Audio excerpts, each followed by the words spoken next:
Okay, we will talk about E26 CPU2 fault. Okay, it's a cause by a failure of CPU2 into the drive. Okay, so cycle power on the until if the failure reoccurs, drive CPU2 is most likely damaged. So in this case, what will be required? You need to repair or replace.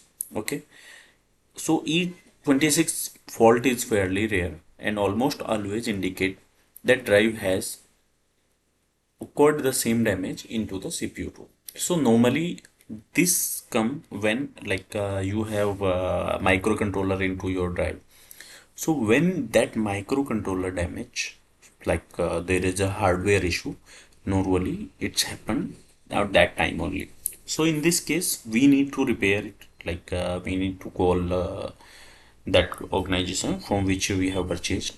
So normally it's required a repairing. So when you will ask them and you will get the repair only. If still your problem is not resolved, you can write a mail to me on email ID incassalesone@gmail.com. And I have one PDF also that is chargeable. But with that, you will get a lot of knowledge about the VFD and VFD problems and how you can resolve the issue related to